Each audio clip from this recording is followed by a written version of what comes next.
ഹരേ കൃഷ്ണ. എൻ്റെ സ്വന്തം ഗുരുവായൂരപ്പ, എല്ലാവർക്കും സ്വാഗതം. കുറേ ദിവസങ്ങളായിട്ട് നമുക്ക് എൻ്റെ സ്വന്തം ഗുരുവായൂരപ്പ എന്ന് പറയുന്ന വീഡിയോ സീരീസ് കണ്ടിന്യൂ ചെയ്യാൻ പറ്റിയില്ല. ഇതത് കണ്ടിന്യൂ ചെയ്യുകയാണ്. നമ്മൾ ഗർഗഭാഗവത്തിലെ 2 കാണ്ഡമാണ് കംപ്ലീറ്റ് ചെയ്തിരിക്കുന്നത്. ഇനി 3ാമത്തെ കാണ്ഡത്തിലേക്കാണ് കടക്കുന്നത്. ഇതുവരെ നമ്മൾ ഭഗവാൻ എങ്ങനെ ഗോലോകത്തിൽ നിന്നും, ഗുരുവായൂരപ്പൻ എങ്ങനെ ഈ ഗോലോകത്തിൽ നിന്നും ഈ ഭൂമിയിൽ അവതരിക്കുന്നു, ഒപ്പം ഭഗവാന്റെ പാർഷദരൊക്കെ എങ്ങനെ ഭൂമിയിൽ വന്നു, ശ്രീമതി രാധാറാണിയും മറ്റ് ഗോപികമാരും മറ്റ് ഗോപന്മാരും എല്ലാവരെക്കുറിച്ച് നമ്മൾ പഠിച്ചു. ഗോവർദ്ധനം എങ്ങനെ വന്നു, യമുനാനദി എങ്ങനെ വന്നു എന്നൊക്കെ, കംസന്റെ പൂർവ്വജന്മം, കാളിയന്റെ പൂർവ്വജന്മം, ഓരോരോ അസുരന്മാരുടെ പൂർവ്വജന്മങ്ങളൊക്കെ, പിന്നെ വൃന്ദാവനത്തിന്റെ മഹത്വം, ഇതൊക്കെ നമ്മൾ പഠിച്ചു അല്ലേ. ഇനി 3ാമത്തെ ഖണ്ഡത്തിൽ നമുക്ക് നോക്കാം എന്താണ് ഗർഗഭാഗവത്തിൽ പറയുന്നതെന്ന്. എല്ലാവരും കമൻസിൽ എൻ്റെ സ്വന്തം ഗുരുവായൂരപ്പ എന്ന് ടൈപ്പ് ചെയ്യൂ. ആദ്യമായിട്ട് വീഡിയോയിൽ വരുന്ന ഭക്തരെ മനസ്സിലാക്കാനായിട്ട് ഞാൻ പറയുകയാണ്. ഗുരുവായൂരപ്പൻ്റെ ലീലകൾ നമ്മൾ ചർച്ച ചെയ്യുകയാണ്. പൊതുവേ നമ്മൾ ശ്രീമദ് ഭാഗവത്തിന്റെ അടിസ്ഥാനത്തിലാണ് ഭഗവാന്റെ ലീലകളെ മനസ്സിലാക്കുന്നത്. അത് എല്ലാ ദിവസവും രാവിലെ നടക്കാറുണ്ട്. അപ്പോൾ 3ാമത്തെ സ്കന്ധമാണ് ചർച്ച ചെയ്യുന്നത്. ഇത് കൂടാതെ നമുക്ക് ഭഗവാന്റെ ദശമസ്കന്ധ ലീലകൾ കുറച്ചും കൂടെ അഡീഷണൽ ഡീറ്റെയിൽസ് ആയിട്ട് നമ്മൾ പഠിക്കാനായിട്ട് നമ്മൾ ഗർഗഭാഗവതം ചർച്ച ചെയ്യണം. അങ്ങനെ ഗർഗഭാഗത്തിൽ നിന്നും ഭഗവാന്റെ കുട്ടിക്കാലത്തെ ലീലകൾ കുറേ നമ്മൾ ചർച്ച ചെയ്തു. ബ്രഹ്മവിമോഹന ലീലയൊക്കെ കഴിഞ്ഞു. ശ്രീമതി രാധാറാണിയായിട്ടുള്ള വിവാഹം, അതൊക്കെ ബ്രഹ്മദേവൻ നടത്തുന്നതായിട്ട്, അങ്ങനെ കുറേ ലീലകൾ നമ്മൾ ചർച്ച ചെയ്തു. കാളിയമർദ്ദനം നടന്നു. പല അസുരന്മാരുടെയും ഭഗവാൻ മോക്ഷം നൽകി. അവരുടെയൊക്കെ പൂർവ്വജന്മങ്ങളൊക്കെ നമ്മൾ പഠിച്ചു. ഇനി അതിൻ്റെ തുടർച്ചയാണ്. നമുക്ക് ആരംഭിക്കാം. എല്ലാവരും കമൻസിൽ എൻ്റെ സ്വന്തം ഗുരുവായൂരപ്പ എന്നിട്ടു. ഓം നമോ ഭഗവതേ വാസുദേവായ, ഓം നമോ ഭഗവതേ വാസുദേവായ, ഓം നമോ ഭഗവതേ വാസുദേവായ. നാരായണം നമസ്കൃത്യം നരം ചൈവ നരോത്തമം ദേവീം സരസ്വതീം വ്യാസം തതോ ജയമുദീരയേ. അഷ്ടപ്രായേഷു അഭദ്രേഷു നിത്യം ഭാഗവത സേവയാ ഭഗവതി ഉത്തമ ശ്ലോകേ ഭക്തിർഭവതി നൈഷ്ഠികേ. കൃഷ്ണായ വാസുദേവായ ദേവകീ നന്ദനായ ച നന്ദഗോപകുമാരായ ഗോവിന്ദായ നമോ നമഃ.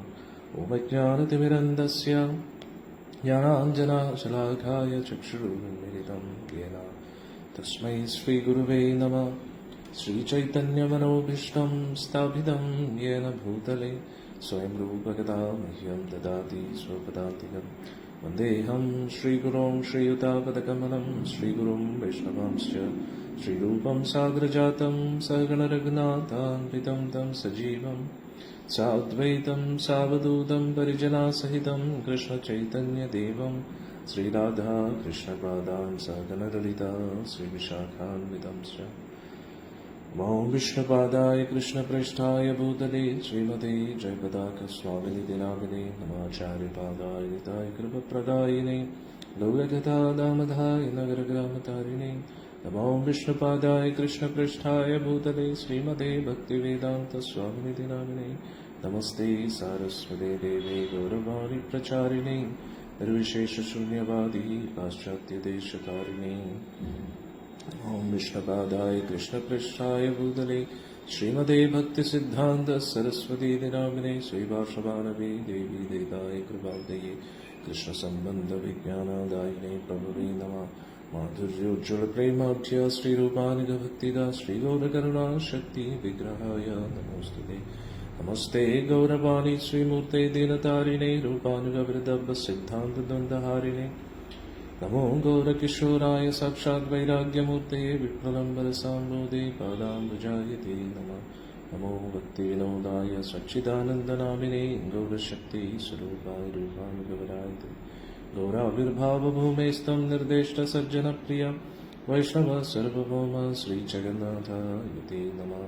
നമോ മഹാവദന്യായ കൃഷ്ണപ്രേമപ്രദായതേ കൃഷ്ണായ കൃഷ്ണചൈതന്യനാമിനേ ഗൗരത്വിസേ നമഃ. പഞ്ചതത്വാത്മകം കൃഷ്ണം ഭക്തരൂപസ്വരൂപകം ഭക്താവതാരം ഭക്താഖ്യം നമാമി ഭക്തശക്തികം. വാഞ്ചാകൽപതരുഭ്യശ്ച കൃപാ സിന്ധുഭ്യൈവ ച പതിതാനാം പാവനേഭ്യോ വൈഷ്ണവേഭ്യോ നമോ നമഃ. ഹേ കൃഷ്ണ കരുണാ സിന്ധോ ദീനബന്ധോ ജഗത്പതേ ഗോപേശ ഗോപികാ കാന്ത രാധാകാന്ത നമോസ്തുതേ. ജയതാം സുരതോ പങ്കോർമമ മന്ദമതേർഗതി വത്സർവസ്വ പാദാം ഭോജോ രാധാമധുരം ദിവ്യവൃന്ദാരണ്യകൽപദ്രുമദ ശ്രീമദ് രത്നാകര സിംഹാസനസ്ഥോ ശ്രീമദ് രാധാ ശ്രീലഗോവിന്ദദേവോ കൃഷ്ണാദുഭി സേവ്യമാനോ സ്മരാമി ശ്രീമന്ത്രാസരസാരംഭി വംശീ പടത്തലസ്ഥിതാകർഷൻ വേണുസ്വനേർഗോപീനാഥസ്യേസ്തുന തപ്തകാഞ്ചന ഗൗരാംഗീ രാധേ വൃന്ദാവനേശ്വരി വൃഷഭാനുസുതേ ദേവി പ്രണമാമി ഹരിപ്രിയേ പ്രണമാമി ഹരിപ്രിയേ പ്രണമാമി ഹരിപ്രിയേ. ജയ ശ്രീകൃഷ്ണ ചൈതന്യ പ്രഭു നിത്യാനന്ദ ശ്രീ അദ്വൈത ഗദാധര ശ്രീവാസദി ഗൗരഭക്തവൃന്ദ.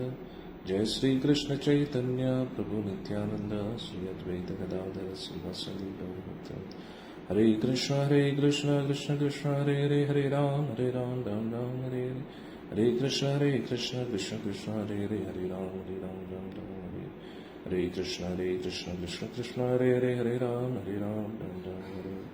മൂകം കരോതി വാചാലം പങ്കും ലങ്കായ ദീഗ്രീം യത്കൃപാതമം വന്ദേ ശ്രീഗുരും വേദതാരിണം പരമാനന്ദമാധവം ശ്രീ ചൈതന്യമീശ്വരം. ഹരി ഓം തത്സത്. ഹരേ കൃഷ്ണ. നമുക്ക് ചർച്ച തുടരാം. ഒരു മിനിറ്റ്.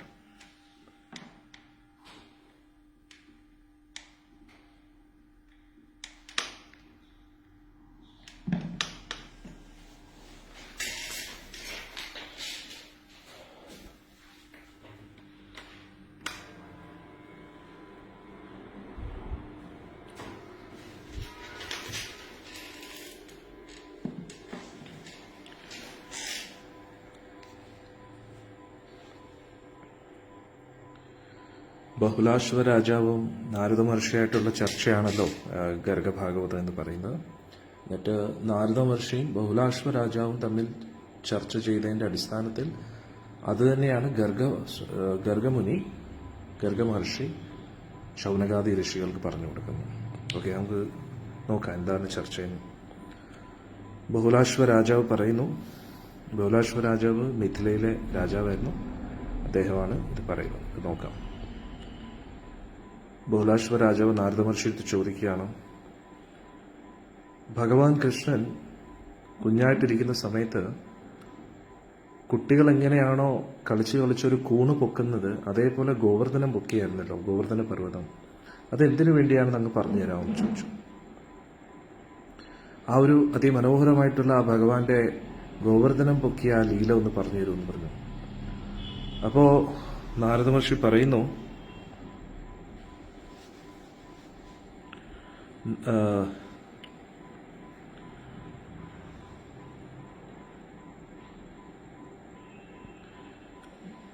ഓരോ വർഷത്തിലും പ്രജകൾ എങ്ങനെയാണോ രാജാവിന് ഇങ്ങനെ കപ്പം കൊടുക്കുന്നത്, ടാക്സ് കൊടുക്കുന്നത്, അതേപോലെ ഗോപന്മാരും എല്ലാ കർഷകരും ഓരോ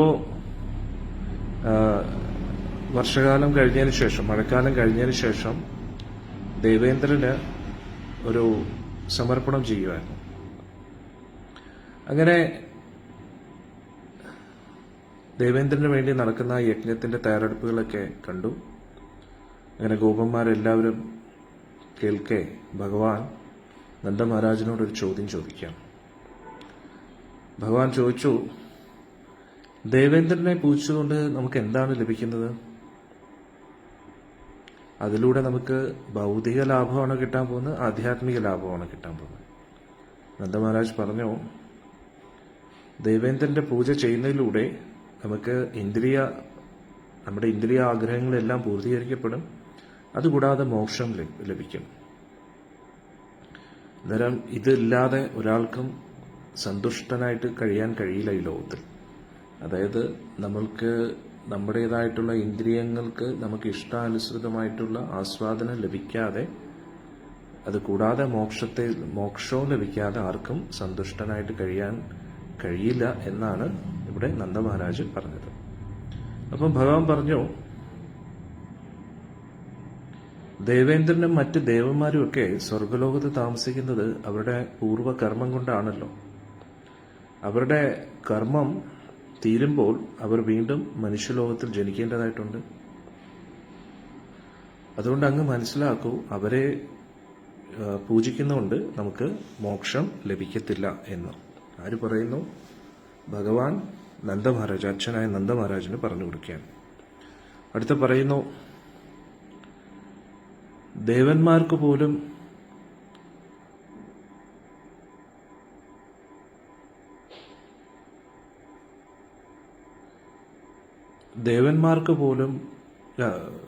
ബ്രഹ്മദേവന് പോലും ഈ കർമ്മ ബന്ധനങ്ങളിൽ പെട്ട് കിടക്കുകയാണ്. ബ്രഹ്മദേവന് പോലും കർമ്മബന്ധനങ്ങളെ ഭയമാണ്. അങ്ങനെയാണെങ്കിൽ പിന്നെ ഈ സാധാരണ ഭൂമിയിലുള്ള കർമ്മബന്ധനത്തിൽ പെട്ട് കിടക്കുന്ന ആൾക്കാരെ കുറിച്ച് എന്ത് പറയാനാണ്? ഏറ്റവും ശക്തമായിട്ടുള്ളത് കാലശക്തിയാണ്. കാലശക്തിയാൽ എല്ലാവരും അവരുടെ സ്ഥാനമാനങ്ങൾ നഷ്ടപ്പെടും എന്നൊക്കെ ഭഗവാൻ പറയുകയാണ്. അതുകൊണ്ട് ബുദ്ധിമാനായിട്ടുള്ള വ്യക്തി എല്ലാ തരത്തിലുള്ള ഭൗതിക പുണ്യങ്ങളെയും പരിത്യജിച്ചുകൊണ്ട് പൂർണ്ണമായിട്ടും ഭഗവാനെ ആശ്രയിക്കും, ഭഗവാനെ മാത്രം ആരാധിക്കും. അവർക്ക് ലഭിച്ച എല്ലാ പുണ്യ കർമ്മങ്ങളും കൊണ്ട് അവർക്ക് മാത്രമേ മോക്ഷം ലഭിക്കാൻ പറ്റൂ എന്നാണ് ഇവിടെ ഭഗവാൻ പറയുന്നത്. അന്നേരം നന്ദമഹാരാജിന് ഇത്രയും കാര്യങ്ങൾ പോലും അറിയത്തില്ല എന്നാണോ? അല്ല, ഇതൊക്കെ ഭഗവാന്റെ ഒരു ലീലയുടെ ഭാഗമായിട്ട് നമുക്കെല്ലാവർക്കും ഒരു പാഠം പഠിപ്പിച്ചു തരാൻ വേണ്ടിയാണ്. അന്നേരം ഇവിടെ പറയുന്നു, പശുക്കൾ, സാധുജനങ്ങൾ, ദേവന്മാർ, അഗ്നിദേവൻ, വേദങ്ങൾ, ധർമ്മത്തിന്റെ എല്ലാ മൂല്യങ്ങളും ഇതെല്ലാം ഭഗവാൻ ഹരിയുടെ ശക്തിയാണ്. ഭഗവാൻ പരമദിവ്യോത്തമ പുരുഷനായ ഭഗവാന്റെ ശക്തിയാണ്. അന്നേരം ആ ഹരിയെ ആരാധിക്കുന്നതിന് പകരം ദേവന്മാരെ ആരാധിക്കുകയാണെങ്കിൽ അതിലൂടെ നമ്മുടെ ആഗ്രഹങ്ങൾ പൂർത്തീകരിക്കപ്പെടില്ല. പക്ഷെ നേരെ മറിച്ച് ഹരിയെ ആരാധിക്കുകയാണെങ്കിൽ ഈ ഒരു ജന്മത്തിൽ മാത്രമല്ല സന്തോഷം ലഭിക്കുന്നത്, അടുത്ത ജന്മത്തിൽ നമുക്ക് സന്തോഷം ലഭിക്കണം. ഇനി ഭഗവാൻ പറഞ്ഞു കൊടുക്കുകയാണ്. ഇവിടെ പറയുന്നു, ഗോവർദ്ധന പർവ്വതം ഗിരിരാജാണ്, അതായത് പർവ്വതങ്ങളുടെ രാജാവാണ്. സാക്ഷാൽ ഹരിയുടെ വക്ഷസ്ഥലത്ത് നിന്നാണ് ഗോവർദ്ധനം വന്നിരിക്കുന്നത്. ഇവിടെ ആ പർവ്വതം ഇവിടെ എത്താൻ കാരണം പുലസ്ത്യമുനിയാണ്. ആ ഒരു പർവ്വതം കാണുന്നതിലൂടെ തന്നെ എല്ലാവർക്കും ഇനിയൊരു ജന്മം എടുക്കേണ്ടി വരത്തില്ല ഈ ലോകത്ത്. അതുകൊണ്ട് ആദ്യം പശുക്കളെ പൂജിക്കൂ, ബ്രാഹ്മണരെ പൂജിക്കൂ, ദേവന്മാരെ പൂജിക്കൂ, എന്നിട്ട് ഗോവർദ്ധന പർവ്വതത്തിനായിട്ട് വലിയൊരു സമർപ്പണം ചെയ്യൂ എന്ന് പറഞ്ഞു.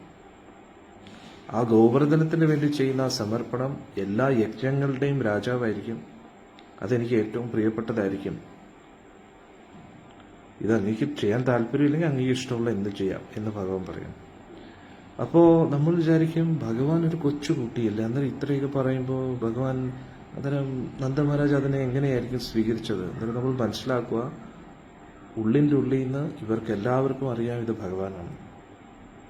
പക്ഷെ ഭഗവാന്റെ യോഗമായ പ്രഭാവത്താൽ അവരത് മറക്കുകയാണ്. പക്ഷെ എന്നാലും ഭഗവാനാണെന്നുള്ള കാര്യം അവർ മറക്കത്തുമില്ല. ഉള്ളിൻ്റെ ഉള്ളിൽ നിന്ന് അറിയാം. അന്നേരം അറിയാമോ എന്ന് വെച്ചാൽ അറിയാം, അറിയത്തില്ല എന്ന് വെച്ചാൽ അറിയത്തില്ല. അങ്ങനെ ഒരു അന്നേരം ഭഗവാന്റെ ലീലയ്ക്ക് അനുസൃതമായിട്ടാണ് അവർ ചെയ്യുന്ന ഓരോ കാര്യം. അതായത് ഭഗവാൻ എന്താ ആഗ്രഹിക്കുന്നു, അതായത് ഒരു സിനിമയിലെ സ്ക്രിപ്റ്റ് ഡയറക്ടർ എങ്ങനെയാണോ മുന്നോട്ട് കൊണ്ടുവന്നത്, കഥ, തിരക്കഥ, സംവിധാനം എന്നൊക്കെ പറയുന്ന പോലെ ഭഗവാന്റെ പ്ലാൻ അനുസരിച്ചാണ് എല്ലാ ലീലകളും നടക്കുന്നത്. മനസ്സിലായില്ലേ? അന്നേരം പക്ഷെ ദേവന്മാർക്ക് ഇത് അറിഞ്ഞുകൂടാ. ഭഗവാന്റെ ടീമിലുള്ള എല്ലാവർക്കും അറിയാം. ഇപ്പൊ ഒരു യുദ്ധം നടക്കുമ്പോൾ രണ്ട് രാജ്യങ്ങൾ തമ്മിലുള്ള സൈനികർ അങ്ങോട്ടും ഇങ്ങോട്ടും വെടിവെപ്പുണ്ടാവും. പക്ഷെ ആ വെടിവെക്കുന്ന മിലിറ്ററിക്ക് ഒരു പ്രത്യേക പ്ലാൻ കാണുമല്ലോ, ആ സ്ട്രാറ്റജി, വാർ സ്ട്രാറ്റജി എന്ന് പറയുന്ന പോലെ. അതിനനുസരിച്ചായിരിക്കും അവർ ഷൂട്ട് ചെയ്യുന്നത്. അല്ലാതെ ചുമ്മാ ഒരു ലക്ഷ്യമില്ലാതെ ചുമ്മാ വെടിവെക്കുകയല്ലല്ലോ. അതേപോലെ ഭഗവാന്റെ കൂട്ടത്തിലുള്ള എല്ലാവർക്കും ഭഗവാനുമായിട്ടൊരു കറക്റ്റായിട്ടുള്ള ഒരു ഇതുണ്ട്, ഒരു കണക്ഷൻ ഉണ്ട്. അതുകൊണ്ട് ഭഗവാന്റെ പ്ലാനിനനുസരിച്ചായിരിക്കും എല്ലാവരും തീരുമാനങ്ങൾ എടുക്കുന്നതെന്ന് മനസ്സിലാക്കുക. അന്നേരം പുറമെ ഇവിടെ ഭഗവാൻ പറഞ്ഞു, എന്റെ അഭിപ്രായം ഇതാണ്, അങ്ങേക്ക് ഇത് സ്വീകരിക്കാം, അല്ലെങ്കിൽ പിന്നെ അങ്ങയുടെ ഇഷ്ടം പോലെ ചെയ്യാം എന്ന്. അന്നേരം ഇതിൽ നിന്ന് നമ്മൾ എന്താ മനസ്സിലാക്കേണ്ടത്? നമ്മുടെ ജീവിതത്തിൽ നമ്മൾ മനസ്സിലാക്കുക, ഈ പ്രപഞ്ചത്തിന്റെ എല്ലാം നാഥൻ ഗുരുവായൂരപ്പനാണ്. ഭഗവാന്റെ നിയന്ത്രണത്തിലാണ് ദേവന്മാർ പോലും കഴിയുന്നത്.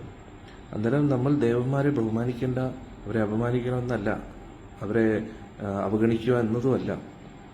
നമ്മൾ മനസ്സിലാക്കേണ്ടത് ഭഗവാന്റെ പ്രതിനിധികളാണ് അവരൊക്കെ. അതായത് ഒരു സർക്കാരിൽ പല പല ഉദ്യോഗസ്ഥന്മാർ കാണും അല്ലെ. പ്രധാനമന്ത്രി മുതൽ പ്രസിഡന്റ് മുതൽ താഴോട്ട് എല്ലാ മന്ത്രി പദവികളും എല്ലാം കാണും. അവരെല്ലാം സർക്കാരാണ്. മിലിറ്ററി, പോലീസ്, എല്ലാം, ഇലക്ട്രിസിറ്റി ബോർഡ്, അങ്ങനെ പല പല ഡിപ്പാർട്ട്മെന്റ്സ് കാണും. പക്ഷെ ഇവരെല്ലാം സർക്കാരാണ്. സർക്കാരിന്റെ പല പല ബ്രാഞ്ചസ് ആണ്. അന്നേരം അതേപോലെ എല്ലാ ദേവന്മാരും ഭഗവാന്റെ പ്രതിനിധികളാണ്. പക്ഷെ ഭഗവാൻ ഭഗവാനാണ് എന്നും കൂടെ നമ്മൾ മനസ്സിലാക്കുക. അതായത് ഒരു പ്രസിഡന്റിനും ഒരു പ്രധാനമന്ത്രിക്കും ഏറ്റവും ഇമ്പോർട്ടന്റ് ആയിട്ടുള്ള ഒരു പൊസിഷനാണല്ലോ.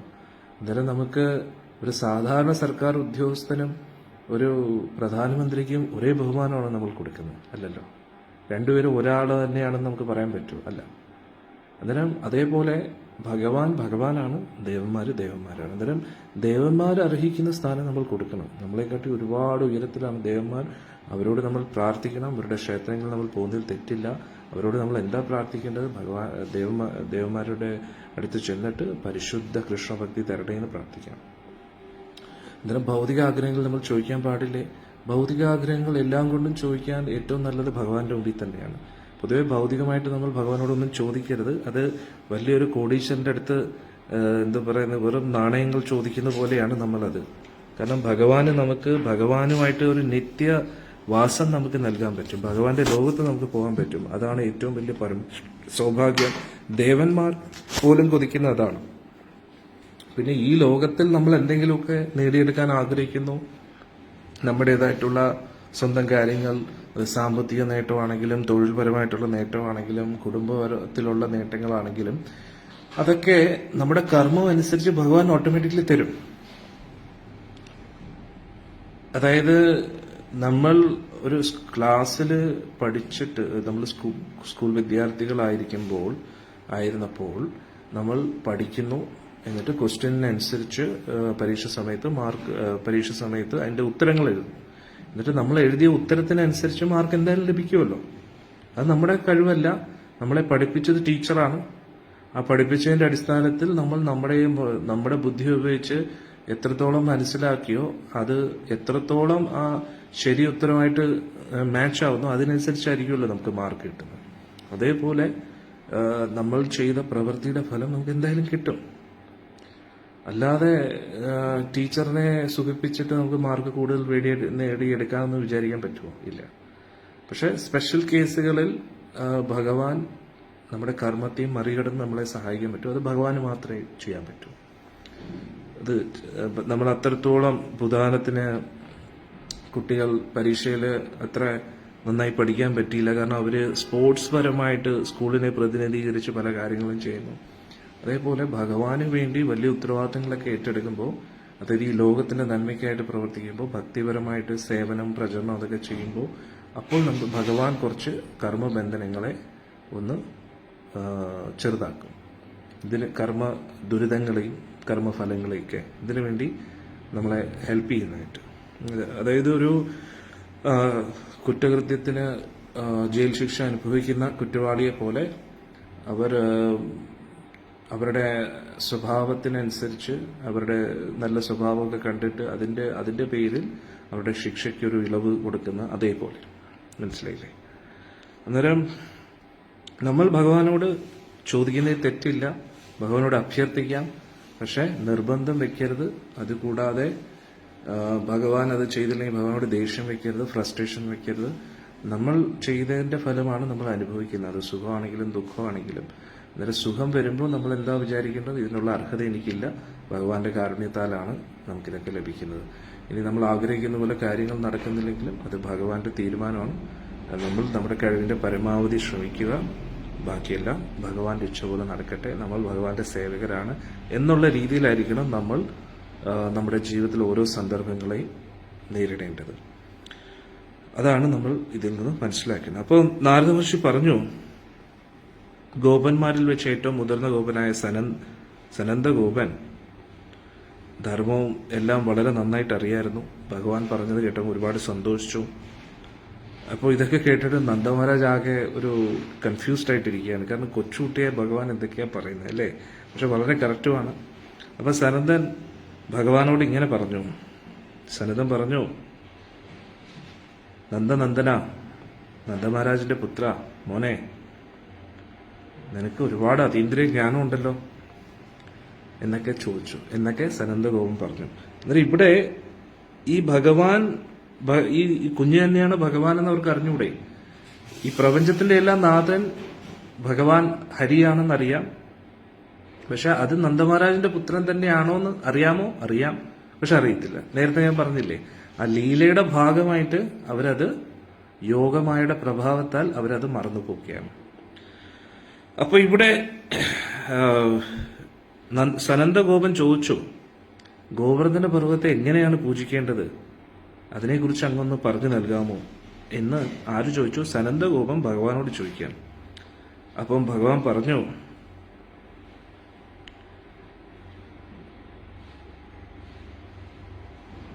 ആരാണോ ഗോവർദ്ധനത്തിന്റെ സേവനം ചെയ്യാൻ ആഗ്രഹിക്കുന്നത് അവരെന്ത് ചെയ്യണം? അവരുടെ ഇന്ദ്രിയങ്ങളെ നിയന്ത്രിച്ച് അവർ ഭക്തിയുത സേവനത്തിൽ ഏർപ്പെടണം. അവർ ഈ പൂജയ്ക്കുള്ള സാമഗ്രികൾ ശേഖരിക്കണം. എന്തൊക്കെയാണ്?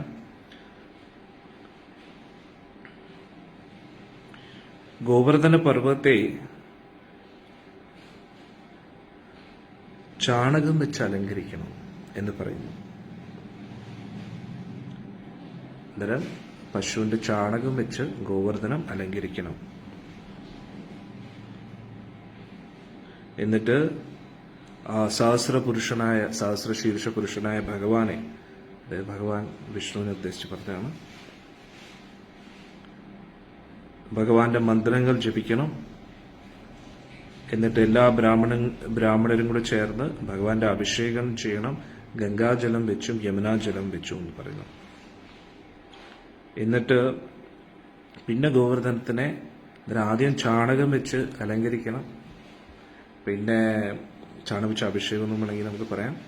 ചാണകം തെളിച്ച് അഭിഷേകം ചെയ്യുക. പിന്നെ ഭഗവാന്റെ മന്ത്രങ്ങൾ ഉരുവിട്ടുകൊണ്ട് ബ്രാഹ്മണരെ കൊണ്ട് ഭഗവാന്റെ ഗംഗാജലവും യമുനാജലവും കൊണ്ട് അഭിഷേകം ചെയ്യുക. അത് കഴിഞ്ഞിട്ട് പാല് കൊണ്ട് അഭിഷേകം ചെയ്യുക എന്ന് പറയുന്നു.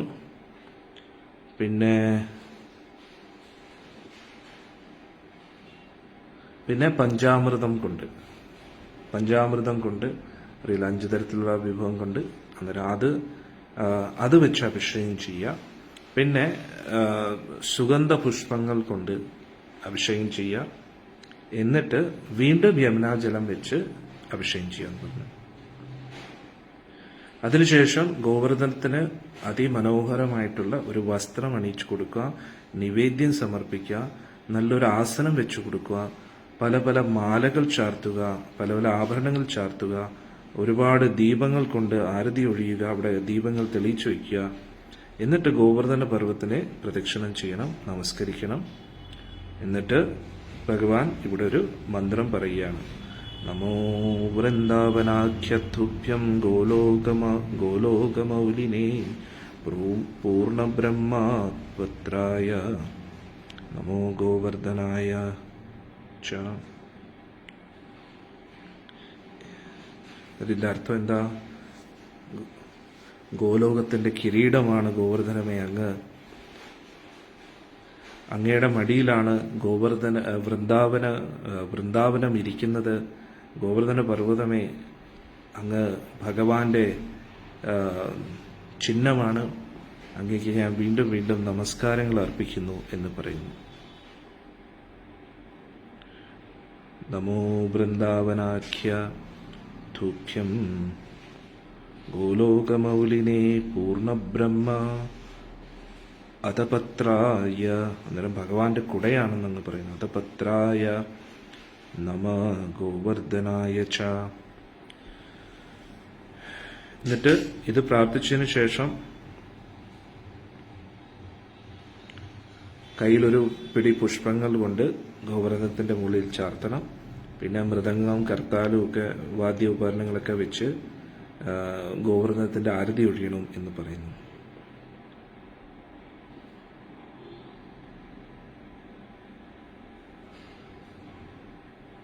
പിന്നെ ശ്വേത അശ്വത്തരോപനിഷത്തിലെ വേദാഹം എന്ന് പറയുന്ന ആരംഭിക്കുന്ന ആ മന്ത്രങ്ങൾ ഉരുവിടണം. എന്നിട്ട് ധാന്യങ്ങൾ കൊണ്ട് അഭിഷേകം ചെയ്യണം. എന്നിട്ട് ഇങ്ങനെ ഗോവർദ്ധനെ പൂജിക്കണം.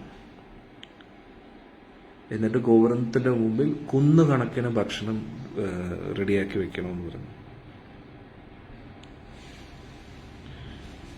എന്നിട്ട് ഇതിന്റെ ഇവിടെ പറയുന്നു, വേദാഹം ഏതം പുരുഷം മഹന്തം ആദിത്യവർണം തമസപരസ്താത് തമേവ വിദിത്വേദ മൃത്യുമേതി നാന്യാത് പന്ഥവിദ്യതേ അനന്യ.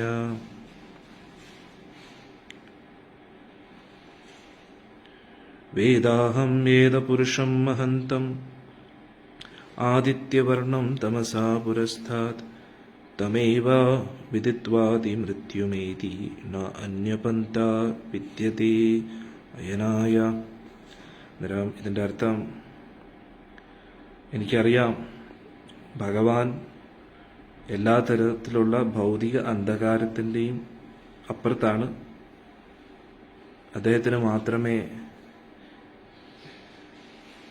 അദ്ദേഹത്തെ അറിയുന്ന വ്യക്തിക്ക് മാത്രമേ ജനന മരണ ചക്രത്തിൽ നിന്നും പുറത്തു വരാൻ കഴിയൂ. ഭഗവാനെക്കുറിച്ചുള്ള അറിവല്ലാതെ മോക്ഷത്തിനായിട്ട് വേറൊരു വഴിയുമില്ല എന്നുള്ള ഈ മന്ത്രം. എന്നിട്ട് ഇവിടെ പറയുന്നു, അതിനുശേഷം പിന്നെ 4, 6, 5 ഇങ്ങനെ പാത്രങ്ങളിൽ, ആദ്യം 4 പാത്രത്തിൽ, പിന്നെ 6 പാത്രത്തിൽ, പിന്നെ 5 പാത്രത്തിൽ. ഇതിൽ ഗംഗാജലം, യമുനാജലം, തുളസി ഇല ഇട്ടുകൊണ്ടുള്ള ഇത് സമർപ്പിക്കണം. എന്നിട്ട് വളരെ ശാന്തനായിട്ട് ഇരുന്നു കൊണ്ട് ഗോവർദ്ധനത്തിനെ പൂജിക്കണം. 56 വിഭവസമ്പന്നമായിട്ടുള്ള നിവേദ്യം സമർപ്പിക്കണം. 56 വിഭവങ്ങളുള്ള നിവേദ്യം സമർപ്പിക്കണം. എന്നിട്ട് നല്ല സുഗന്ധ പുഷ്പങ്ങൾ കൊണ്ട് അഗ്നിദേവനെ ആരാധിക്കണം, ബ്രാഹ്മണരെയും പശുക്കളെയും ദേവന്മാരെയും. അന്നേരം ഇത് ഭഗവാൻ എങ്ങനെയാണ് ഗോവർദ്ധന പൂജ ചെയ്യേണ്ടത് എന്ന് ഇവിടെ ബ്രജവാസികൾക്ക് പറഞ്ഞു കൊടുക്കുകയാണ്. അതിനുശേഷം വളരെ ശ്രേഷ്ഠരായിട്ടുള്ള ബ്രാഹ്മണരെ അതിമനോഹരമായിട്ടുള്ള പ്രസാദങ്ങൾ നൽകുക. എന്നിട്ട് ബാക്കിയുള്ളവർക്കും ഭക്ഷണം ദാനമായിട്ട് നൽകുക, പ്രസാദം. ചണ്ടാലന്മാർക്ക് പോലും, ഏറ്റവും താഴ്ന്ന രീതിയിൽ ജീവിക്കുന്നവർക്ക് പോലും പ്രസാദം നൽകുക എന്ന് പറയുന്നു. അതിനുശേഷം ഗോപന്മാരും ഗോപികമാരും എല്ലാവരും പശുക്കളെയും പശുക്കുട്ടികളെയും എല്ലാവരെയും കൊണ്ട് ജയ ജയ എന്ന് പറഞ്ഞ് കീർത്തനം ചെയ്ത് നൃത്തം ചെയ്യുക. ഇങ്ങനെയാണ് ഗോവർദ്ധന പർവ്വത്തിന്റെ പൂജയുണ്ടെന്ന് ഭഗവാൻ പറയുന്നു. എന്നിട്ട് ഇവിടെ പറയുന്നു, ഗോവർദ്ധന പർവ്വത്തിന്റെ അടുത്തല്ല ഒരാൾ ഇരിക്കുന്നത് എങ്കിൽ അന്നേരം എങ്ങനെയാണ് ഈ പൂജ ചെയ്യേണ്ടതെന്ന് പറയുന്നു. അന്നേരം ഇവിടെ പറയുന്നു, ചാണകം വെച്ച് ഗോവർദ്ധന പർവ്വത്തിന്റെ രൂപം തയ്യാറാക്കുക.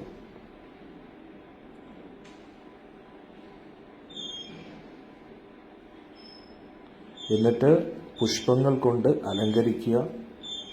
ദർഭ, പലതരത്തിലുള്ള പുഷ്പങ്ങൾ, സുഗന്ധ പുഷ്പങ്ങൾ. എന്നിട്ട് തുടർച്ചയായിട്ട് ഇങ്ങനെ ആരാധിച്ചുകൊണ്ടിരിക്കുക.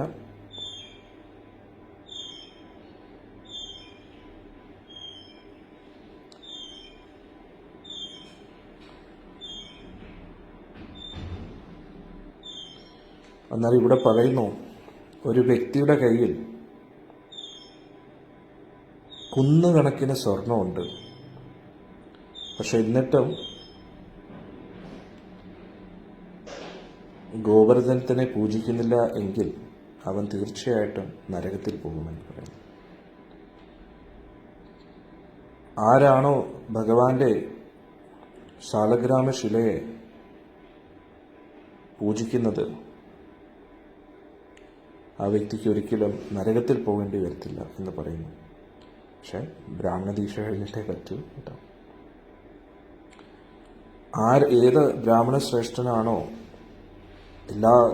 തുടർച്ചയായിട്ട് എല്ലാ ദിവസവും ഗോവർദ്ധന ശിലയെ പൂജിക്കുന്നത് എല്ലാ തീർത്ഥസ്ഥലങ്ങളിലും പൂജിച്ച 14 ലോകങ്ങളിലും ഉള്ള പുണ്യ നദികളിൽ കുളിച്ചതിൻ്റെ ഫലം ആ വ്യക്തിക്ക് ലഭിക്കും. വർഷങ്ങളോളം ഈ ഗോവർദ്ധന പർവ്വത പൂജ ചെയ്യുന്ന വ്യക്തികൾക്ക് എല്ലാ തരത്തിലുള്ള സന്തോഷവും മോക്ഷവും ലഭിക്കുമെന്ന് പറയുന്നു. നമുക്ക് അടുത്ത ഭാഗം ചർച്ച ചെയ്യാം. നാരദമഹർഷി പറയുന്നു, അങ്ങനെ ഭഗവാന്റെ വാക്കുകൾ കേട്ടപ്പോൾ നന്ദൻ, സനന്ദൻ, ബ്രജത്തിലുള്ള എല്ലാവർക്കും ഒരുപാട് അത്ഭുതം തോന്നി. അവർ ചെയ്യാൻ പദ്ധതിയിട്ട എല്ലാ കാര്യങ്ങളെയും മാറ്റി അവർ ഗോവർദ്ധന പൂജ ചെയ്തു. ഭഗവാൻ പറഞ്ഞു പോലെ ഒരുപാട് വിഭവങ്ങളൊക്കെ, ഒരുപാട് സമർപ്പണങ്ങൾ ഗോവർദ്ധന പർവ്വതത്തിന് വേണ്ടി ചെയ്തു.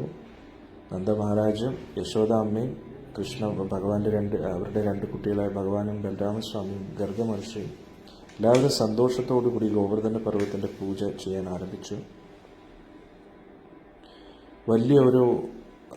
വളരെ മനോഹരമായിട്ട് അലങ്കരിച്ചിരിക്കുന്ന ഒരു ആനപ്പുറത്ത് കയറി, അതും സ്വർണത്തിൻ്റെ ചങ്ങലയായിരുന്നു ആനയ്ക്കെന്ന് പറയുന്നു.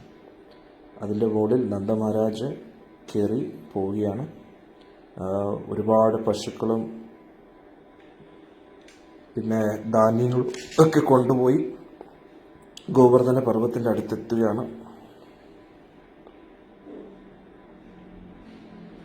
ഇവിടെ പറയുന്ന നന്ദ മഹാരാജിനെ കണ്ടപ്പോൾ ദേവേന്ദ്രനെ പോലെ സമ്പദ് സമൃദ്ധിയോടുകൂടിയാണ് കണ്ടത്. ദേവേന്ദ്രൻ മറ്റ് ദേവന്മാരോടൊത്ത് വന്നതുപോലെ തോന്നുമായിരുന്നു. അത്രയ്ക്ക് സമ്പദ് സമൃദ്ധിയിലായിരുന്നു നന്ദ മഹാരാജ് അവിടെ എത്തിയത്.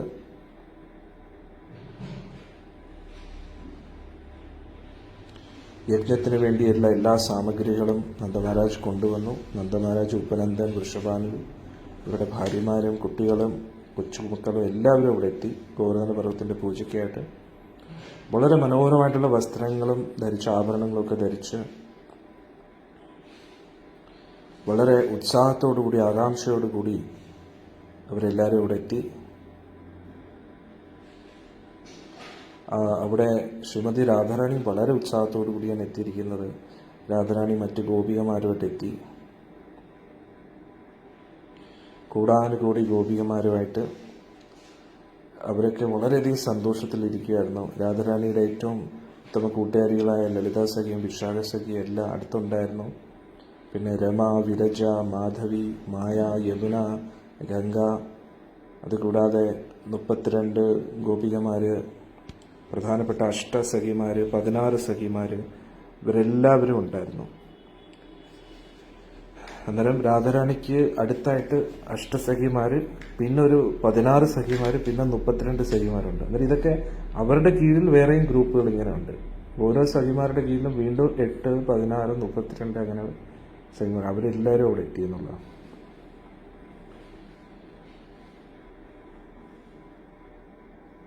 അന്നേരം പൂർവ്വജന്മങ്ങളിലെ ഈ ഗോപികമാരിൽ പല ഗോപികമാരും പൂർവ്വജന്മത്തിൽ ഭഗവാന്റെ സാമീപ്യം ആഗ്രഹിച്ച വ്യക്തികളാണ്. അതിൽ നമ്മൾ തുടക്കത്തിൽ പഠിച്ചില്ലായിരുന്നോ, മിഥിലയിലെ സ്ത്രീജനങ്ങളുണ്ട്, അതിൽ കോശല രാജ്യത്തിലെ പെൺകുട്ടികളുണ്ട്, വേദങ്ങൾ സ്വയം വ്യക്തിരൂപത്തിൽ അവർ ആഗ്രഹിച്ചു, ഋഷിമാര്, അയോധ്യയിലെ സ്ത്രീജനങ്ങൾ, യജ്ഞസീത, ഓരോ യജ്ഞസമയത്തും ശ്രീരാമസ്വാമി സീതാദേവിക്ക് പകരമായിട്ട് സ്വർണത്തിൻ്റെ ഒരു രൂപം വെച്ചിരുന്നു.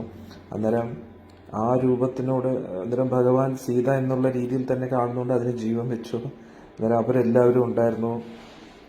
പിന്നെ ധ്രുവലോകവാസികളും ലോകാലോകവാസികളും വൈകുണ്ഠവാസികളും, വൈകുണ്ഠത്തിലെ ലക്ഷ്മി ദേവി, രമാദേവി, അങ്ങനെ എല്ലാവരും അവിടെ, അവരൊക്കെയായിരുന്നു ഗോപികമാരായത് അല്ലേ. അന്നേരം അവരെല്ലാവരും അവിടെ എത്തിയിരിക്കുകയാണ്. അപ്സരസുകളും നാഗപത്നിമാരും അവരെല്ലാം ഗോപികമാരായിട്ട് അതീവ സുന്ദരികളായിട്ട് കാണപ്പെട്ടു എന്ന് പറയുന്നു. അവരെല്ലാം ഗോവർദ്ധന പർവ്വതത്തിൻ്റെ അടുത്തെത്തി. ഇനി ഗോപന്മാർ അവരുടെ കുട്ടികളും മഞ്ഞ വസ്ത്രമൊക്കെ ധരിച്ച് നല്ല തലപ്പായൊക്കെ കെട്ടി മയിൽപ്പീലിയൊക്കെ ചൂടി എല്ലാവരും വളരെയധികം സുന്ദരന്മാരായിട്ട് കാണപ്പെട്ടു. ഒരു അതിമനോഹരമായിട്ടുള്ള ആഭരണങ്ങളൊക്കെ ധരിച്ച് പലതരത്തിലുള്ള മാലകളും ധരിച്ച് ഓടക്കൊല്ലുമൊക്കെ പിടിച്ചുകൊണ്ട് എല്ലാവരും എത്തിയിരിക്കുകയാണ്.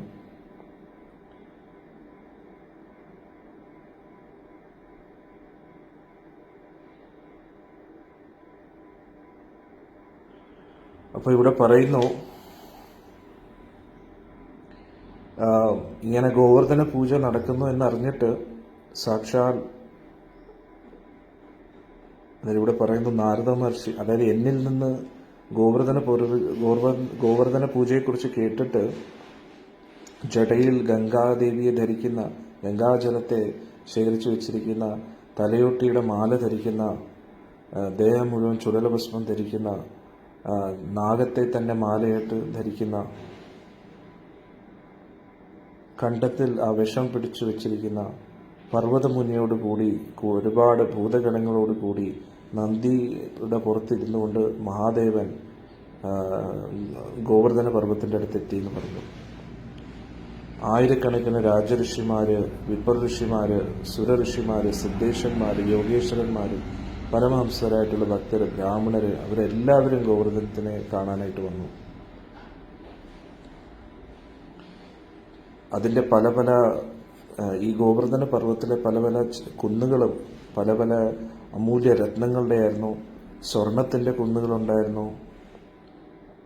എന്നിട്ട് ഒരുപാട് ഗുഹകളും ഒരുപാട് വെള്ളച്ചാട്ടങ്ങളും ഒക്കെ ഗോവർദ്ധന പർവ്വതത്തെ കണ്ടപ്പോൾ വലിയൊരു ആനയെ, സുന്ദരനായിട്ടുള്ള ഒരു ആനയെ പോലെ കാണപ്പെട്ടു എന്ന് പറഞ്ഞു. എന്നിട്ട് ഇവിടെ പറയുന്നു, പല പല ലോകത്തുള്ള പല പല പർവ്വതങ്ങളും അവരൊക്കെ വ്യക്തിരൂപത്തിൽ ഗോവർദ്ധനത്തിന് ഉപഹാരങ്ങൾ നൽകാനായിട്ട് വന്നു. സുമേരു പർവ്വതം, ഹിമാലയ പർവ്വതം ഗോവർദ്ധനത്തെ നമസ്കരിച്ചു. ഗോവർദ്ധനും ഒപ്പം വ്യക്തിരൂപത്തിലിരിക്കുകയായിരുന്നു. ആ വ്യക്തിരൂപത്തിലിരിക്കുന്ന ഗോവർദ്ധനെ നമസ്കരിച്ചു. ഭഗവാന്റെ നിർദ്ദേശപ്രകാരം നന്ദമഹാരാജ്, വ്രജത്തിലെ രാജാവായ നന്ദമഹാരാജ് ഒരുപാട് ബ്രാഹ്മണരെ കൊണ്ട് ഗോവർദ്ധത്തിന്റെ ആരാധന ആരംഭിക്കുകയാണ്. അതിനുശേഷം നന്ദമഹാരാജ് ബ്രാഹ്മണരെ പൂജിച്ചു, അഗ്നിദേവനെ പൂജിച്ചു, ഭഗവാൻ പറഞ്ഞ പോലെ പശുക്കളെ പൂജിച്ചു. എന്നിട്ട് വളരെ ഏറ്റവും സമൃദ്ധമായിട്ടുള്ള സമർപ്പണം ഗോവർദ്ധനത്തിന് കൊടുത്തു.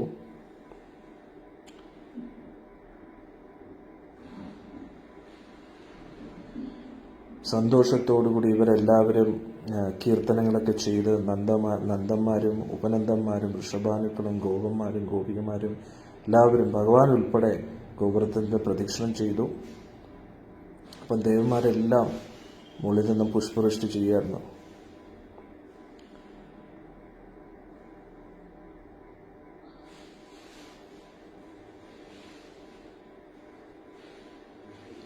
അപ്പോഴേക്കും ബ്രജവാസികൾ ധാന്യങ്ങൾ ശുഭചിഹ്നങ്ങളായിട്ട്, ശുഭസൂചനകളായിട്ട്, ശുഭലക്ഷണമായിട്ട് ഗോവർദ്ധന പർവ്വതത്തിന്റെ മുകളിലായിട്ട് ധാന്യങ്ങൾ എറിയുമായിരുന്നു. അപ്പോഴത്തേക്കും ഇത്രയും പൂജകളൊക്കെ സ്വീകരിച്ചപ്പം ഗോവർദ്ധന പർവ്വതം കൂടുതൽ ഐശ്വര്യത്തോടു കൂടി തിളങ്ങാൻ തുടങ്ങി. ഒരു വലിയ ചക്രവർത്തിയെ പോലെ കാണപ്പെട്ടു ഗോവർദ്ധന പർവ്വതം നിന്ന്.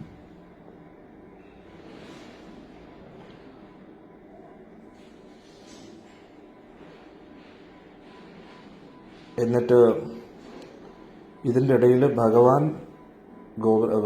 ഈ ബ്രജവാസികളുടെ കൂട്ടത്തിൽ ഇരിക്കുന്നതിൻ്റെ ഇടയിൽ തന്നെ ഭഗവാൻ ഗോവർദ്ധന പർവ്വതത്തിൻ്റെ മധ്യത്തിൽ വലിയൊരു രൂപത്തിൽ പ്രത്യക്ഷപ്പെട്ടു.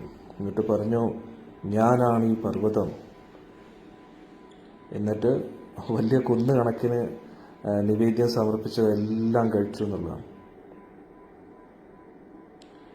അങ്ങനെ ഗോവർദ്ധനത്തിൻ്റെ ആ ശക്തിയൊക്കെ കണ്ട്, ഐശ്വര്യമൊക്കെ കണ്ട് ഗോപന്മാരും ഗോപികമാരും എല്ലാവരും സന്തോഷിച്ചു. എന്നിട്ട് അവരെല്ലാവരും ചോദിച്ചു, നമുക്കൊരു അനുഗ്രഹം തരണമെന്ന് പറഞ്ഞു. അവരെല്ലാവരും പറഞ്ഞു,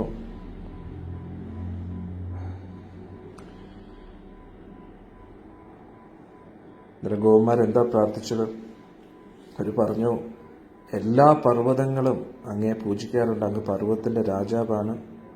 നന്ദമഹാരാജിന്റെ പുത്രനായ കൃഷ്ണൻ പറഞ്ഞപ്പോഴാണ് അങ്ങയുടെ യഥാർത്ഥ മഹത്വം നമുക്ക് മനസ്സിലായത്.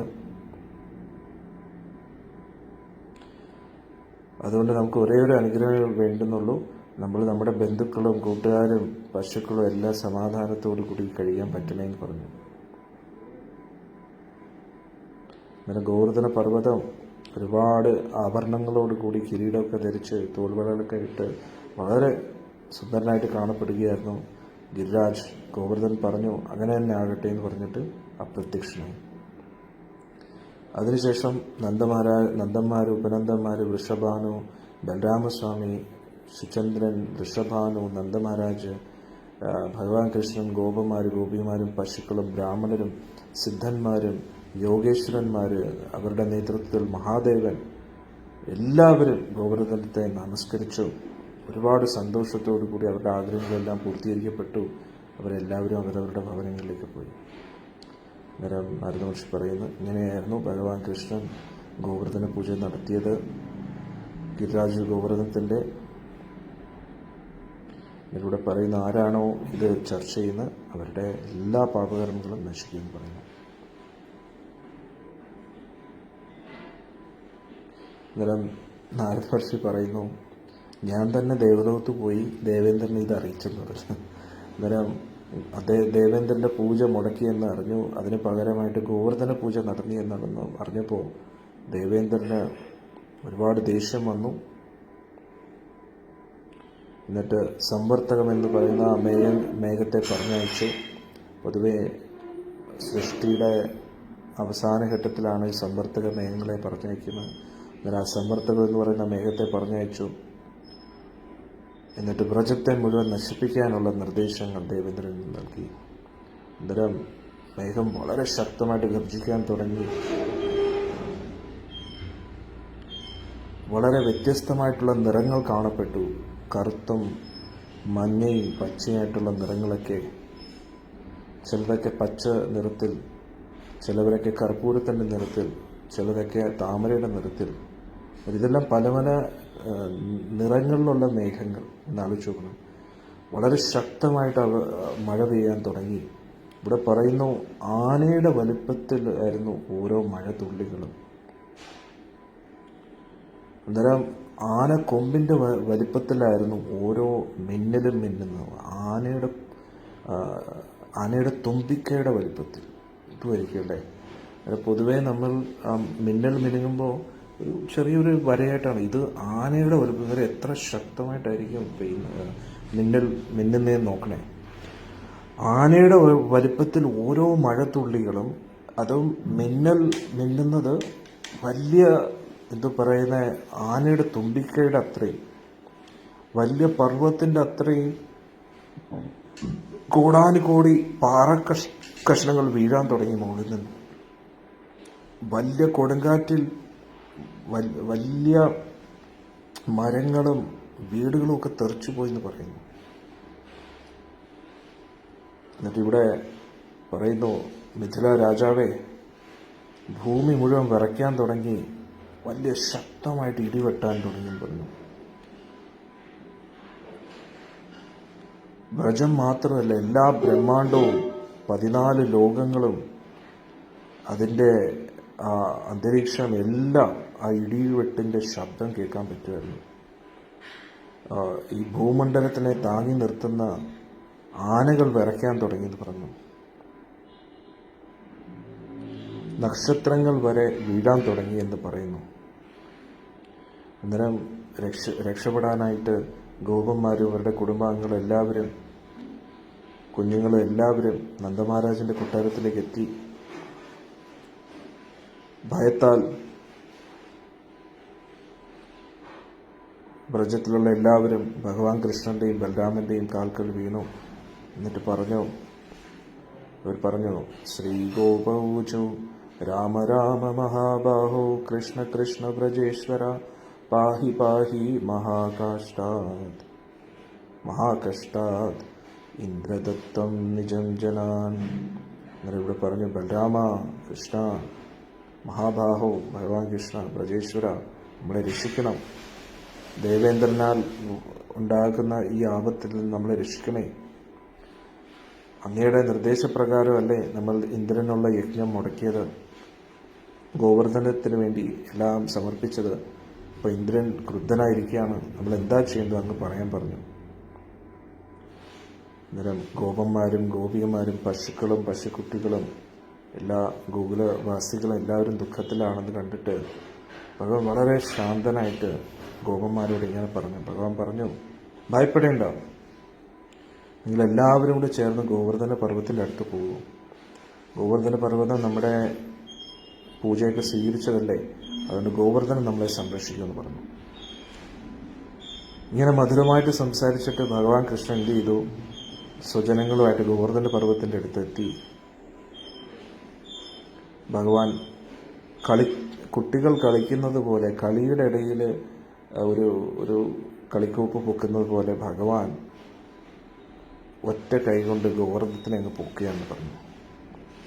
ഇവിടെ നാരദ മഹർഷി പറയുന്നു, കുട്ടികൾ എങ്ങനെയാണോ ഒരു കൂണിനെ എടുത്ത് പൊക്കുന്നത്, ഒരു ആന എങ്ങനെയാണോ ഒരു താമര എടുത്ത് പൊക്കുന്നത്, അതേപോലെ ഭഗവാൻ കൃഷ്ണൻ ബ്രജത്തിലെ രാജകുമാരനായ ഭഗവാൻ ഗോവർദ്ധന പർവ്വത്തെ പൊക്കിയെന്ന് പറയുന്നു. ഭഗവാൻ ഗോപന്മാരോട് പറഞ്ഞു, ഗോപന്മാരെ, ബന്ധുക്കളെ, നിങ്ങളെല്ലാവരും എൻ്റെ അച്ഛന്മാരെ പോലെയാണ്, അമ്മമാരെ പോലെയാണ്. അങ്ങ് എൻ്റെ കൂട്ടുകാരുണ്ട്, ബന്ധുമിത്രാദികൾ എല്ലാവരും ഉണ്ട്. നിങ്ങളുടെ എല്ലാ സാമഗ്രികളും എല്ലാം കൊണ്ട്, പശുക്കളെ എല്ലാം കൊണ്ട് പർവ്വത്തിൻ്റെ അടിയിലോട്ട് വന്നോളൂ. ഇവിടെ നിങ്ങൾക്ക് ദേവേന്ദ്രനെ ഭയപ്പെടേണ്ട ആവശ്യമില്ലെന്ന്. അന്നേരം ഇവർ അവരുടെ വീട്ടിലെ സാധനങ്ങളും എല്ലാം, പശുക്കളെയും എല്ലാം കൊണ്ട് ഈ പർവ്വത്തിൻ്റെ അടിയിൽ വന്ന് നിൽക്കുകയാണ്. അന്നേരം ഭഗവാന്റെ ഈ വാക്കുകൾ കേട്ടപ്പം ഗോപന്മാർ അവരുടെ കുടുംബാംഗങ്ങളെയും പശുക്കളെയും വീട്ടു സാധനങ്ങളെയും എല്ലാം കൊണ്ട് പർവ്വത്തിൻ്റെ കീഴിൽ വന്നെന്നുള്ളതാണ്. അപ്പോൾ അതിൻ്റെ ഇടയിൽ ഭഗവാൻ കൃഷ്ണൻ ബലരാമസ്വാമിയടുത്ത് പറഞ്ഞപ്പോൾ എല്ലാ കൂട്ടുകാരും, ഭഗവാന്റെ ഗോപന്മാർ, ഭഗവാന്റെ അതേ പ്രായത്തിലുള്ള കൂട്ടുകാരെല്ലാവരും കൂടെ ഒരു വടി പിടിച്ചിട്ട് ഗോവർദ്ധന പർവ്വത്തിനെ അടിയിൽ നിന്ന് ഇങ്ങനെ താങ്ങി നിർത്താൻ തുടങ്ങി. വലിയ വെള്ളച്ചാട്ടം ഇങ്ങനെ അടിയിൽ കൂടെ വരുന്നതായിട്ട് കണ്ടിട്ട് ഭഗവാൻ ഉടനെ അനന്തശേഷനെ നിർദ്ദേശം നൽകി. അന്നേരം അനന്തശേഷനോടും സുദർശന ചക്രത്തിനോടും പർവ്വത്തിൻ്റെ അടിയിൽ വരാൻ പറഞ്ഞു. ഉടൻ തന്നെ കോടാനുകൂടി സൂര്യൻ്റെ പ്രകാശമുള്ള സുദർശന ചക്രം പർവ്വത്തിന് ചുറ്റും കറങ്ങാൻ തുടങ്ങി. എന്നിട്ട് ആ അതിശക്തമായിട്ട് വരുന്ന മഴത്തുള്ളികളെല്ലാം വറ്റിക്കാൻ തുടങ്ങി, നീരാവിയാക്കാൻ തുടങ്ങി. എന്നിട്ട് അനന്തശേഷൻ വാലും ചുറ്റി പർവ്വത്തിന് ചുറ്റും ഇങ്ങനെ കിടന്നു. അതുകൊണ്ട് തന്നെ അതിശക്തമായിട്ട് ഒഴുകുന്ന ഒഴുക്കൊന്നും ഉള്ളിലോട്ട് വരുന്നില്ല. എന്നിട്ട് മുകളിൽ നിന്നും അതായത് എന്താ സംഭവിച്ചതെന്ന് വെച്ചാൽ, നമ്മൾ ഈ പർവ്വത്തിന് ചുറ്റും വളരെ ശക്തമായിട്ട് വെള്ളം ഇങ്ങനെ മഴ പെയ്യണം. എന്നിട്ട് അവിടെ നിന്ന് ഇങ്ങനെ ഒഴുകി ശക്തമായിട്ട് വെള്ളം വരുമല്ലോ, വെള്ളം ഇങ്ങനെ ഒഴുകി വരുമല്ലോ. അന്നേരം അത് തടയാനായിട്ട് അനന്തശേഷനെ നിർത്തി. എന്നിട്ട് ഗോവർദ്ധന പർവ്വത്തിൻ്റെ മുകളിൽ നിന്ന് ഇങ്ങനെ ഒഴുകി ഒഴുകി വെള്ളം വരുമല്ലോ, അതിനെ മുഴുവൻ സുദർശന ചക്രത്തിനോട് വറ്റിക്കാൻ പറഞ്ഞിരിക്കുകയാണ്. ഹരേ കൃഷ്ണ.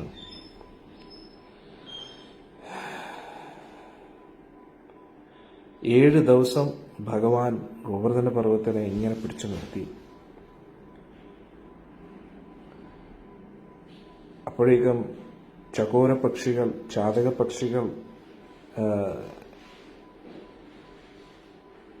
ചന്ദ്രനെ ഇങ്ങനെ നോക്കുന്നത് പോലെ, ചകോര പക്ഷികൾ ചന്ദ്രനെ നോക്കുന്ന പോലെ ഗോപന്മാരെല്ലാവരും കൃഷ്ണചന്ദ്രനെ ഇങ്ങനെ അനുഭവത്തോടു കൂടി നോക്കുകയായിരുന്നു പറഞ്ഞു. അപ്പോഴേക്കും ഐരാവത്തിന്റെ മുകളിൽ കയറി കൂട്ടത്തിലുള്ള സൈനികരുമായിട്ട് ദേവന്മാരുമായിട്ട് ക്രുദ്ധനായ ദേവേന്ദ്രൻ ബ്രജത്തിലേക്ക് എത്തി. നന്ദഭവനത്തെയും നന്ദമഹാരാജിന്റെ ആ ഗ്രാമത്തെ മുഴുവൻ നശിപ്പിക്കണമെന്ന തീരുമാനത്തോടുകൂടി ദേവേന്ദ്രൻ എന്ത് ചെയ്തു, വളരെ ദൂരെ നിന്നും ദേവേന്ദ്രൻ വജ്രായുധത്തെ എടുത്ത് എറിഞ്ഞു.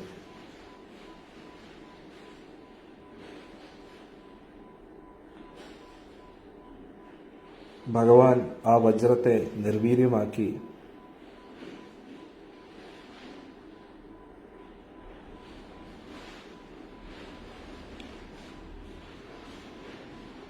അന്നേരം ഒന്ന് ആലോചിച്ച് നോക്കണേ. ദേവേന്ദ്രന്റെ കൈ വെച്ച് വജ്രായുധം എടുത്ത് എറിയുമായിരുന്നു. അന്നേരം ഭഗവാന്റെ അടുത്തോട്ട് ആ വജ്രം എത്തിയിട്ട് പോലും ഇല്ല. അതിനു മുമ്പേ അത് നിർവീര്യമാക്കി. എന്നിട്ട് ദേവേന്ദ്രന്റെ കൈയിനെ നിർവീര്യമാക്കി എന്നുള്ളതാണ്. ദേവേന്ദ്രന്റെ കൈ അനക്കാൻ പറ്റുന്നില്ലായിരുന്നു. ഇത് കണ്ടിട്ട് ദേവേന്ദ്രൻ പേടിച്ച് ദേവന്മാരെല്ലാവരും അവിടുന്ന് ഓടി എന്നുള്ളതാണ്. എന്നിട്ട് ഇവിടെ പറയുന്നു, സിംഹത്തിന്റെ ആക്രമണത്താൽ പരിക്കേറ്റ ആനകളെ പോലെ ദേവന്മാരും ദേവേന്ദ്രനും എല്ലാവരും അവിടുന്ന് ഓടി. എല്ലാ മേഘങ്ങളും അവിടുന്ന് ഓടി, അപ്രത്യക്ഷമായിരുന്നു. വീണ്ടും സൂര്യൻ ഉദിച്ചു. എല്ലാ കാർമേഘങ്ങളും അപ്രത്യക്ഷമായി. കൊടുങ്കാറ്റും ശാന്തമായി. എന്നിട്ട് വളരെ ചെറിയ ചെറിയ മഴത്തുള്ളികൾ മാത്രം വീഴുകയായിരുന്നു.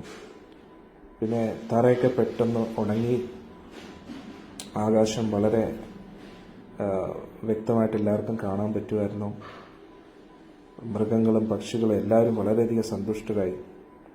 ഭഗവാന്റെ നിർദ്ദേശപ്രകാരം ഗോപന്മാര് അവരവരുടെ വസ്തുവകളും പശുക്കളും എല്ലാം കൊണ്ട് പർവ്വതത്തിന്റെ അടിയിൽ നിന്ന് മെല്ലെ മെല്ലെ പോകാൻ തുടങ്ങി.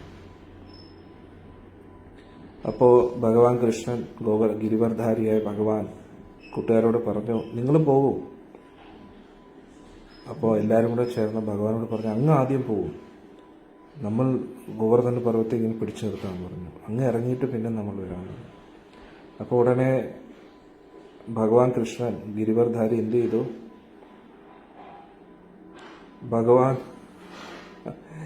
ഗോവർദ്ധന പർവ്വത്തിന്റെ പകുതി ഭാരം ഈ പറഞ്ഞ ഗോപന്മാരുടെ മുകളിലോട്ട് ഇട്ട് കൊടുത്തു. അപ്പം തന്നെ ഗോപന്മാരുടെ വടിയൊക്കെ ഒടിഞ്ഞ് അവര് വീണു. എന്നിട്ട് ഭഗവാൻ എന്ത് ചെയ്തു? ഒറ്റ കൈ കൊണ്ട് തന്നെ അവരെല്ലാം തൂക്കി രക്ഷപ്പെടുത്തി. എന്നിട്ട് വീണ്ടും ഗോവർദ്ധന പർവ്വത്തെ അതിൻ്റെതായിട്ടുള്ള സ്ഥാനത്ത് ഇരുത്തിയാണ്.